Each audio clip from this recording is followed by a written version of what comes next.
ایک واقعہ میں بتاؤں آپ کو. ہمارے ایک دوست ہیں, وہ بزنس کر رہے تھے ایک صاحب کے ساتھ. 10 سال ان کی پارٹنرشپ چلی. تو ایک موقع ایسا آیا کہ دونوں فریق الگ ہونے لگے. تو وہ مجھے ساتھ لے گئے کہ یار آپ ہمارے ساتھ چلیں, اس میٹنگ میں بیٹھیں. میں بیٹھ گیا ساتھ. تو اب جب بات چیت چلی تو وہ جو سامنے والی پارٹی تھی وہ پڑھی لکھی بھی تھی, سمجھدار بھی تھی, اکاؤنٹس بھی انہی کے پاس تھے, سب کچھ ان کے پاس تھا. تو انہوں نے سارا حساب کتاب نکال کے ان صاحب سے کہا جو ہمارے ساتھ گئے, ان سے کہا کہ بھائی اتنی پیمنٹ آپ کو دینی پڑے گی اور یہ سارے ایسڈ دینے کے بعد یہ پیمنٹ آپ کو دینی پڑے گی. تو وہ کہنے لگے کہ میں کہاں سے دوں گا, اکاؤنٹس میں تو کچھ بھی نہیں ہے. میں کہا ہمیں نہیں پتہ, یہ آپ کو یہ ایگریمنٹ کرنا ہے نا, تو یہ آپ کو ساری پیمنٹ آپ کو ادا کرنی پڑے گی. تو میری طرف دیکھا, میں نے کہا ہاں کوئی بات نہیں, آپ یس کر دو. کہنے لگے کہ مجھے کان میں کہنے لگے کہ حساب کتاب تو انہی کے پاس تھا, ہم آڈٹ کراتے ہیں.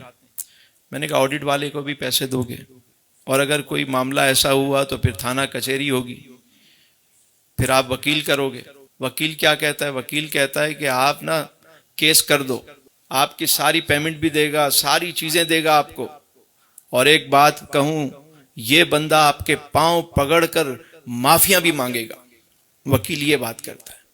اور کچھ عرصہ جب گزرتا ہے, کیس ہو جاتا ہے, تو بندہ وکیل کے پاؤں پکڑتا ہے کہ بھائی خدا کے لیے میری جان چھڑوا دے تو. وہ کہتے ہیں نہیں ابھی چلیں حاجی صاحب, ابھی آگے چلیں, بھائی میری جان چھڑوا. ہمارے یہاں جو انصاف کا معاملہ ہے وہ آپ کے سامنے. میں نے اس سے کہا یار یہ چوپڑے بند کرو, جو یہ کہہ رہے ہیں بات مانو, آگے چلیں. پھر انہوں نے ایک بات کہہ دی اس معاہدے میں.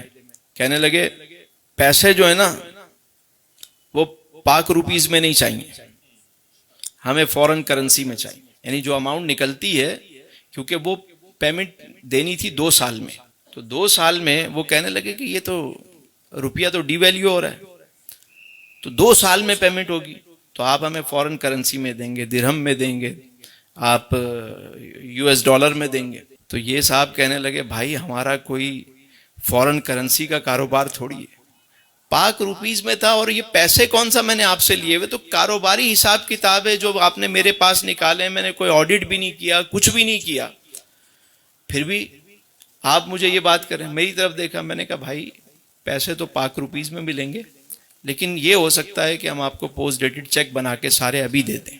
ہاں یہ ٹھیک ہے, ابھی دے دیں, بس سارے چیک ابھی دے دیں, ڈیٹ ڈال کے 1 مہینے کے دے دیں. بات ہو گئی.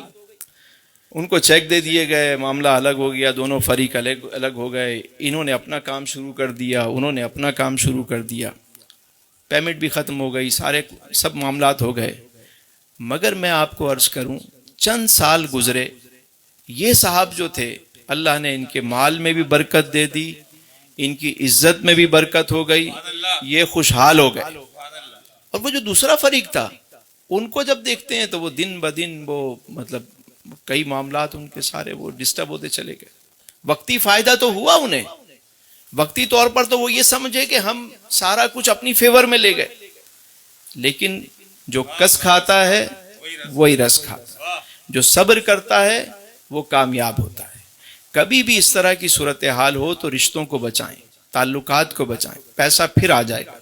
بعض لوگ وقتی فائدے کے لیے رشتے بھی گنوا دیتے ہیں, تعلقات بھی خراب کر دیتے ہیں, رسی بھی جاتی ہے, اونٹ بھی چلا جاتا ہے, سب چلا جاتا ہے, اور بعد میں نہ تعلقات ہاتھ میں ہوتے ہیں نہ پیسہ ہاتھ میں ہوتا ہے, اور پیسے سارے عدالتوں میں اور ادھر ادھر ضائع ہو جاتے ہیں. تو سیرت سے یہ بات بھی ہمیں سمجھ میں آئی کہ صلح حدیبیہ جو ہے وہ یہ میسیج ہے کہ جب آپ کسی کے ساتھ ٹیبل ٹاک کریں تو وہاں پر یہ خیال رکھیں کہ اگر وقتی طور پہ تھوڑا لاس بھی ہو رہا ہے, معاملہ نمٹائیں اور آگے چلیں. آگے آپ کے پاس بہت کچھ ہے کھیلنے کے لیے.